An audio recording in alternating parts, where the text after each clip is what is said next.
The garage was almost empty when Amara Bennett walked through the doors that afternoon, but the silence disappeared the moment her heels struck the concrete floor. She was 34, the founder and CEO of one of the fastest-growing transportation companies in the city, and she carried herself like someone accustomed to being obeyed. Behind her stood a luxury SUV that had stopped running halfway through a business trip. Its hood was raised, revealing an engine that had already defeated 2 mechanics. Amara looked around the garage impatiently until her eyes landed on a black man in navy blue coveralls kneeling beside an old pickup truck. His name was Daniel Carter. He was 41, a master mechanic who had spent more than 20 years learning the language of engines. But to Amara, at first glance, he looked like nothing more than another man holding a wrench. "Are you the mechanic here?" she asked. Daniel stood, wiped his hands with a cloth, and nodded. "One of them. What seems to be the problem?" Amara pointed toward her SUV. "That. I need it fixed today." Daniel walked over, opened the driver's door, checked the dashboard, and listened carefully as she explained what had happened. He asked a few questions, then lifted the hood. He did not rush. He did not pretend to know the answer before examining the evidence. He listened to the engine, checked the electrical system, inspected the fuel delivery, and studied the diagnostic readings. After several minutes, he said, "I think I know what's wrong, but I need to run a few more tests before I can tell you for certain." Amara folded her arms. "The other mechanics already told me it was the fuel system." Daniel shook his head. They may have been wrong. Something about his calmness irritated her. She was used to people becoming nervous when they realized who she was. Daniel did not seem impressed by her expensive clothes, her company name, or the confidence in her voice. "You're sure you can handle it?" she asked. Daniel looked at her. "I wouldn't tell you I could if I couldn't." For a moment, she said nothing. Then she laughed. It was not a warm laugh. It carried something sharper. "You know," she said, "I've spent more money on this vehicle than you probably make in a year." Daniel's expression barely changed. "Then you should probably let me fix it instead of discussing my income." The garage became quiet. Amara stared at him, surprised that he had answered her. She could have walked away. She could have called another shop. Instead, pride took control. "Fine," she said. "Fix the engine." Daniel nodded and returned to work. For the next 2 hours, he barely spoke. He removed a faulty component, traced a damaged electrical connection, and discovered that the original problem had been made worse by an incorrect repair. His hands moved with the confidence of someone who had done this thousands of times. Amara watched from a distance. Then, perhaps because she felt embarrassed by how little attention he was paying her, she decided to make one final remark. She smiled and said loudly enough for everyone nearby to hear, "You know what? If you actually fix this engine today, I'll marry you." A couple of employees froze.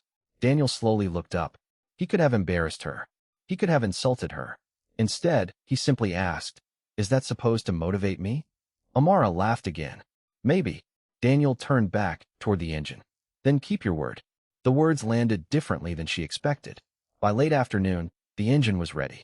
Daniel closed the hood, climbed into the vehicle, and turned the key. The engine roared to life.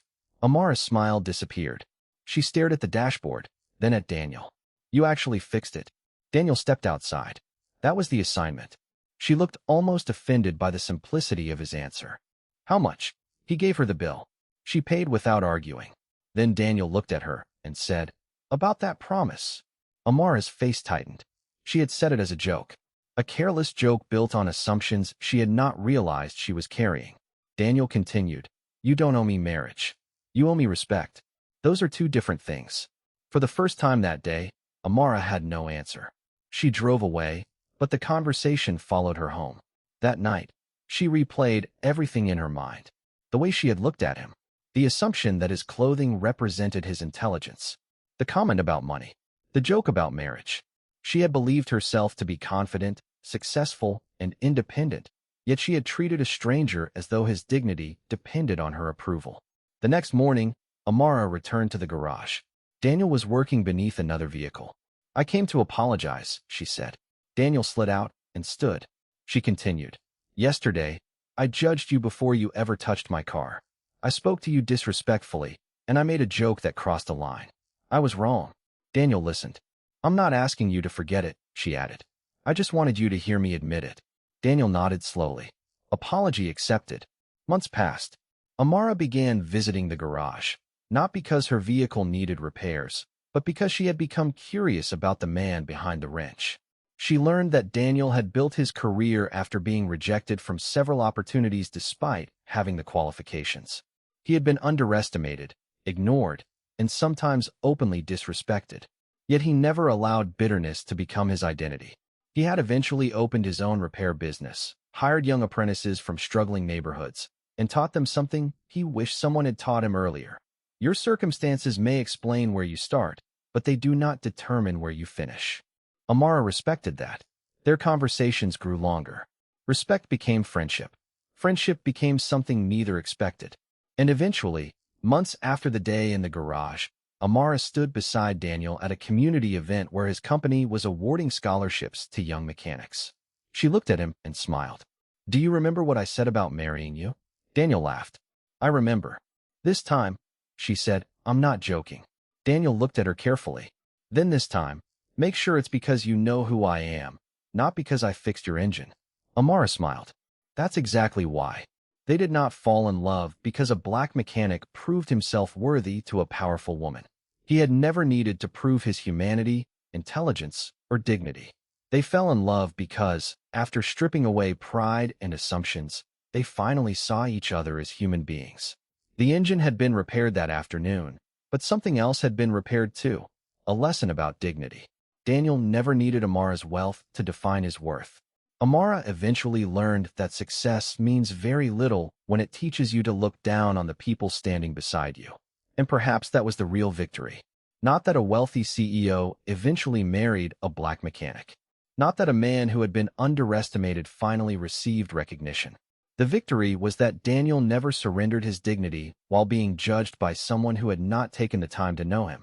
He answered disrespect with excellence, arrogance with patience, and prejudice with undeniable skill. Because sometimes justice does not arrive as revenge. Sometimes it arrives quietly, with a wrench in one hand, confidence in the other, and the courage to say, "I know what I am capable of." And when the world finally recognizes it, the victory is not about proving that you were better than the person who doubted you. It is about realizing that their doubt never had the power to determine your worth.